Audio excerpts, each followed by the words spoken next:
Moving forward a little bit, so pretty much almost instantly, or like around the time you graduated from Curtis, you won your job with the Met that you're currently with now, but you won that job at the age of 20, is that right? Around that? Yes. Yeah. Yeah. And it made you, I believe, the youngest musician in the ensemble at the time. Is that right? Yeah. Yeah. Which is mind-blowing to me. Can you share with us that whole audition process and what it looked like leading up to the moment that you won that job? Okay. So how I got to the Met is I consider me having won the job at the Met an absolute miracle.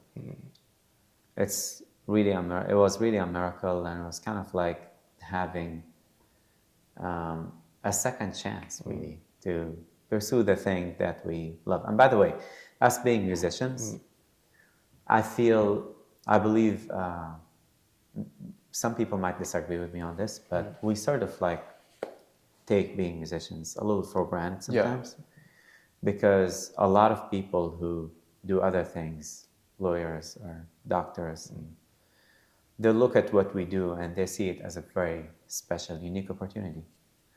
You were doing something that we love, you know, and in this city, and sure enough, we go through hardships. So for a long time, I never took, I never took my being here for granted. Sure. I still to this day, I consider it a blessing to be here and pursue this. So before the Met, in Philadelphia, even though I went to Curtis, but I lived with my brother. And I find it very hard to believe that there are two brothers who agree entirely on everything. Yeah. And my brother and I, we had our ups and downs. Sure. It was extremely hard, relationship, and it drained me emotionally. So when I got to my 5th year at Curtis, already like I just felt emotionally exhausted. Yeah. It was very emotionally exhausting, and it's not something that families can understand. So having to take auditions was like this extra burden I had to carry at age 20. So before the Met, I've taken 6 auditions. The Met was my 7th. Okay. Yeah. And I remember the last audition I've taken before the Met was for the Boise Symphony. Okay. Yeah.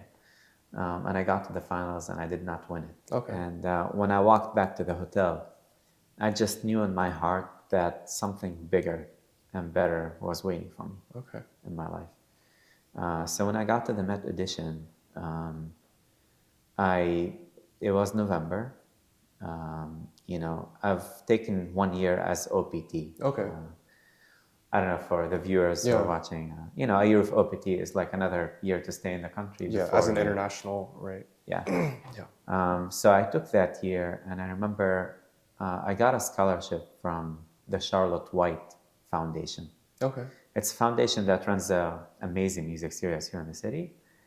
And they selected me they awarded me a scholarship, and I took that scholarship and I bought a piccolo with it. Oh, great. Yeah. And I also had another concert in San Francisco. It was actually a beautiful concert at a mansion. And so that helped me a little bit stay in the country. Sure. So my Met audition was my final chance. Yeah. It was my last chance to pursue music. Yeah. And so the audition was in November. I remember I tried out 10 piccolos. So I bought the 1 piccolo. I came in. I took the audition. My first round was on Monday. So the Met was the only audition out of all the auditions I took that I really tried hard for. Okay. I tried so hard for because I knew it was my last chance. Yeah. And so I took the first round. I got advanced. My next round was on Friday, the 13th of November. So I walk in and we do the drawing, and I get number 13. Friday the 13th. Yeah. Number 13. Right. And I remember when I was walking over, I slipped. It was raining, and I slipped crossing the street, and I landed right at my back. Oh my gosh. So I ran over to the Met, and I immediately checked my flute and piccolo to see that everything was okay. So I played my semifinal round, and I felt it was horrible. I couldn't believe it. And I took all my things. I took my umbrella, my coat, and I was ready to go. Yeah. And there was a flutist over there that I met, Israeli flute player, Yevgeny Fanyuk, great flute player.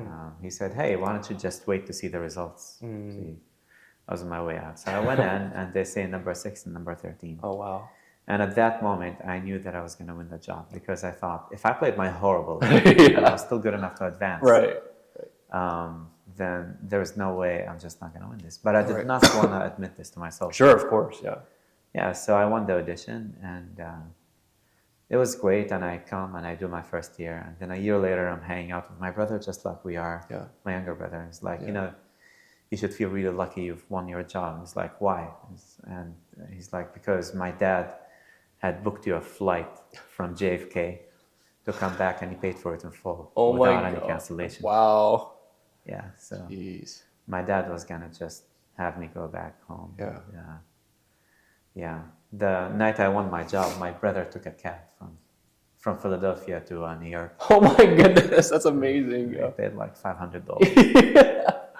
Wow. The cab driver was like, "It's my lucky night." Yeah, you're right.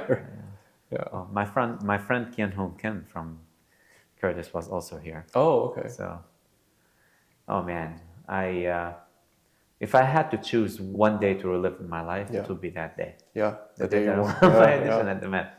It was nerve-wracking, but oh man, it was just, it was really the luckiest day of my life. Yeah. And you turn your unluckiest day of your life to the luckiest day of your life in many ways. So. Yeah, you're right. Yeah. 13 of the 13. Yeah, it's crazy. But you know, life has taken off since then, and I'll tell you the one true lesson, the one true valuable lesson I've learned winning my audition, and it's been 15 years at this point, is your job or whatever audition you won, or whatever you have, if you're wealthy or whatever, it doesn't really define you. Yeah. It doesn't define who you are. I truly, the one thing I learned over the past 15 years is what really defines you as a person is your heart. Yeah. You have to have a good heart in this world. You have to get along with people. Yeah. You have to constantly. You have to give people the benefit of the doubt. Right. The audition at the Met. I feel truly fortunate that I work at the Met Opera. I held this title for 15 years now. Yeah. But it certainly doesn't define me. It definitely doesn't make me better than any other flutist or any other musician that I play at the Met. I actually feel maybe I was a better player back then. You know,